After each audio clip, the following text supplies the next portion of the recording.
Hi guys, good morning. Okay, sharing po tayo ngayon ng aking dish today. Gagawa tayo ng homemade orange chicken. Okay, so ano naman mga ingredients? Meron tayong chicken breast. Ayan na po, nahiwa ko na po siya ng cubes. Okay, then gagamit po tayo ng, andito na po yung aking 2 cups ng all-purpose flour. Meron na po siyang paminta at saka salt.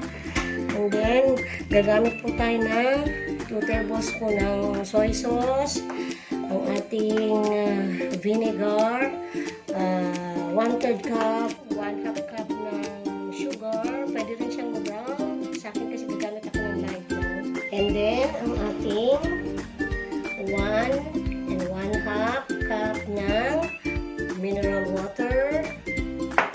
Ating ang ating minced garlic, okay, and then ang ating syempre ito yung pinaka-ano natin, pinaka main ingredients, yung ating orange juice na pure. Ito po yun, nagano po ako ng 2 ganto, so lalabas 1/4 cup ng ng cup.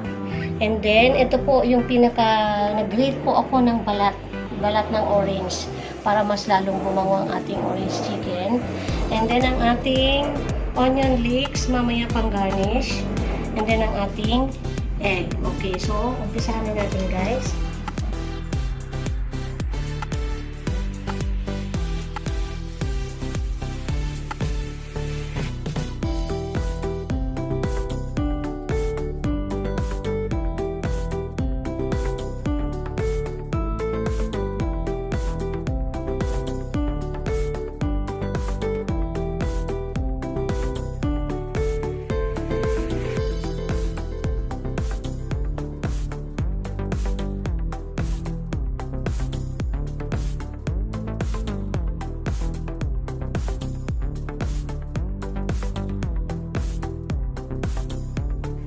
Okay, ayan na, nagpainit na tayo. Deep fry kailangan ng ating breaded na chicken. Ito na po yan, naka-ready na.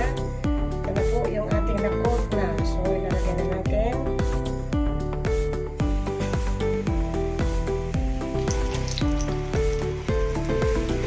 Tayin natin hanggang mag-golden brown.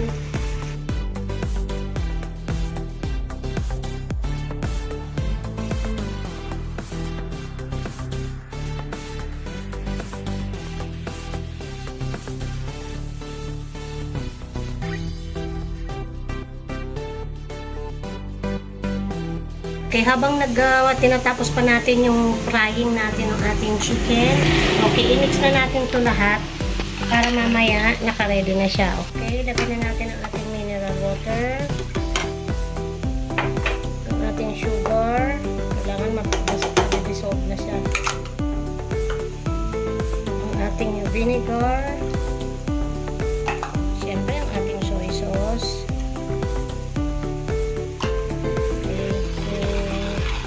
Ano muna natin, mix para ma-dissolve yung ating sugar.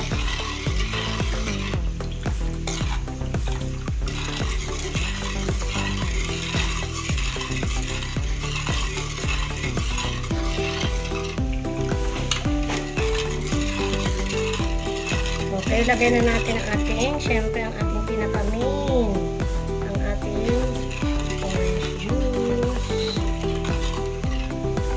So, mamaya na natin ito ilalagay yung ating minced garlic at saka yung ating grated na yung balat ng orange. And then yung ating garnishing.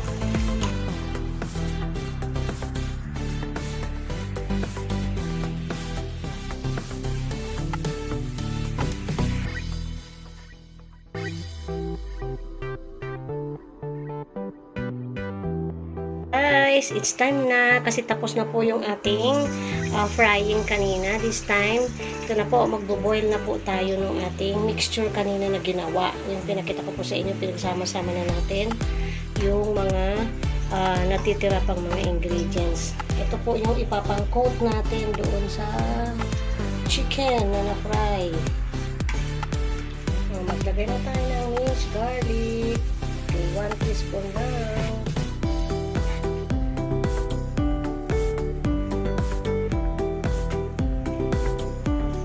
Tapos ilagay na rin natin guys guys itong grated na ano natin, na orange, yung balat ng orange para mas laging gumango.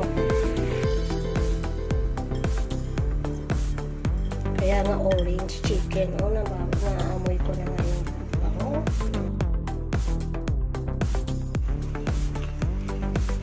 Kailangan medyo nagkakaramelize na yung sugar.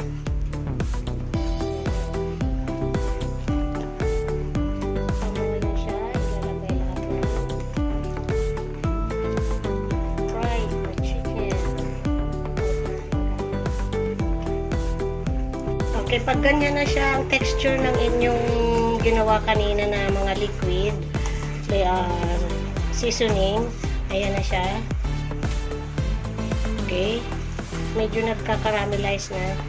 Saka mo na ngayon ilalagay yung ating chicken. Okay, lagay na natin para ma-coat na siya.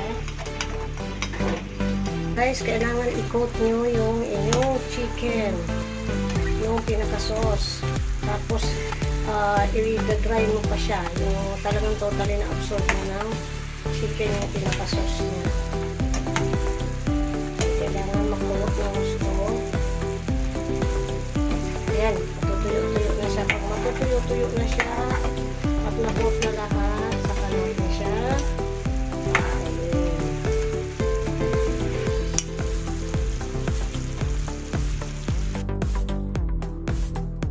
Guys, ayan na, hinanaan natin ang apoy kasi papatayin na natin in 1 minute.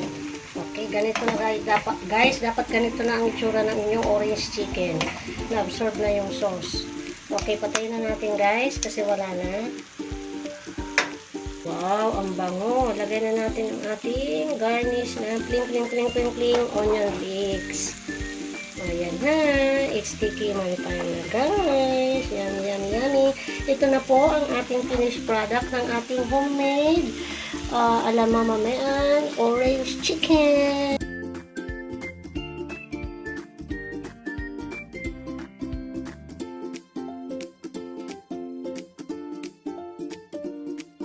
Guys, siyempre it's sticky man time, pero bago yan, pray muna tayo. Jesus, O Lord, in which thy gift which I about to receive from thy bounty through Christ our Lord. Amen. Thank you so much for this food. Tikman na natin ang ating first time na ginawang homemade ala Mama Mean orange chicken. Okay, so tikman na natin guys. Kunti muna ang kanin syempre. Okay, unang sugo sa inyo. Tikman natin kung nakuha natin ang lasa.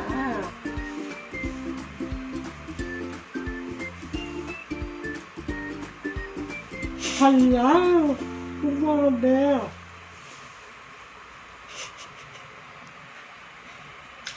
Ang sarap! Parang hindi ako makapagsalita. Ang sarap! Nakuha niya yung lasa. Nakuha ko yung lasa nung isang restaurant na kinainan namin sa SM Bacoor, yung Panda Express. Okay, doon po ako na-inspired. Kaya ko po ginawa dito at nag-try dito sa bahay. Okay, so i-recap natin yung mga ingredients. Okay, siyempre gagamit tayo ng breast na chicken para siyempre dire-diretso ng kakainin, wala ng buto. And then, 1 egg. And then ang ating flour, paminta, asin para magkalasa na yung ating chicken. And then, ang ating brown sugar ay 1 cup na brown sugar kasi yun ang magkakaramelize sa ginagawa natin sauce. And then soy sauce, vinegar, and then ang ating, siyempre, ang ating flavor yung orange. Mas marami nun. Then gumamit din po ako nung nag-grate po ako nung balat nito. And then, siyempre yung ating minced garlic. Okay, so yun po ang mga ingredients natin. Then ang procedure madali lang. I-coat mo lang muna yung chicken sa hot flour. Then, deep frying siya. Then, after nyan, saka ka na magpapakulo ng mga mixture. Yung mga mention ko kanina, mga natitira pang ingredients. Tapos kapag medyo nagka-caramelize na siya, that's the time na ilalagay mo na yung chicken na prinito mo. Kailangan naka-coated yung lahat. Ito na po yung finished product niya. Ayan na po. Okay guys, habang tinutuloy ko po yung masarap na ulam ko ngayon, subukan nyo na po ito sa inyong mga tahanan. Subukan nyo, napakasarap. Simpleng-simple lang. Saka yung ingredients ay mura lamang. Okay. Kaysa sa pork, diba? Ito napakamura lang ng chicken ngayon. Okay, so bye guys. Thank you so much for always watching our vlog. God bless everyone.